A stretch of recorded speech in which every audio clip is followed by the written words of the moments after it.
बंगाल विधानसभा चुनाव 2021 में चौथे चरण का चुनाव खत्म हो चुका है। राज्य में 4 चरण के चुनाव अब भी बाकी हैं।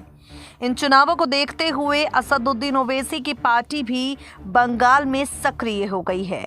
ओवैसी ने मालदा और मुर्शिदाबाद के कुछ सीटों पर अपने कैंडिडेट उतारे हैं।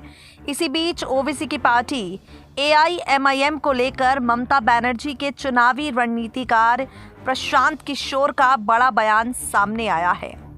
एक खास बातचीत में प्रशांत किशोर ने कहा, बंगाल विधानसभा चुनाव में TMC के लिए असदुद्दीन ओवैसी कोई फैक्टर नहीं है।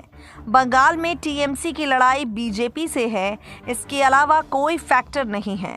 प्रशांत किशोर ने आगे कहा, अगर किसी समुदाय के कुछ वोट डेंट भी करता है तो TMC को उसका फर्क नहीं पड़ने वाला। हमारे लिए समुदाय महत्वपूर्ण है और ममता बनर्जी के कामकाज से सभी लोग खुश हैं।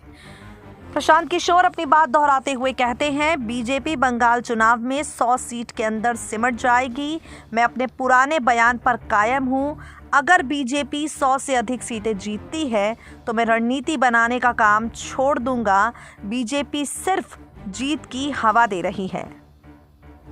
अगर सेंट्रल फोर्स अपने कर्तव्य को भूलकर लोगों के वोट देने से पाबंदी लगाते हैं तो उनके खिलाफ क्या किया जाएगा। ये बयान सेंट्रल फोर्स को लेकर प्रशांत किशोर ने दिया और कहा, हर एक डेमोक्रेटिक प्रोटेस्ट किया जाएगा। ममता बनर्जी के बयान का बचाव करते हुए प्रशांत किशोर ने कहा, दीदी ने सिर्फ घेराव की बात कही है, मारने और हमले की नहीं। प्रशांत किशोर बंगाल की राजनीति में बीते काफ़ी वक्त से बयान दे रहे हैं।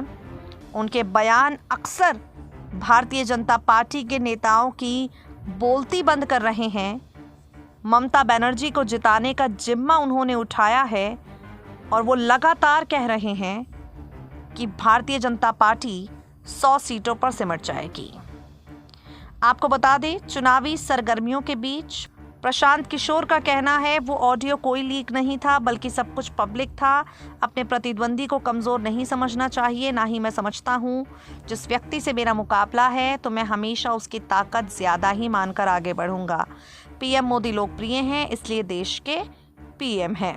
प्रशांत किशोर साफ तौर पर कह रहे हैं, अगर BJP 100 से ज़्यादा सीटें जीतती है तो मैं रणनीति बनाना छोड़ दूँगा। SPN 9 न्यूज़ रूम की रिपोर्ट।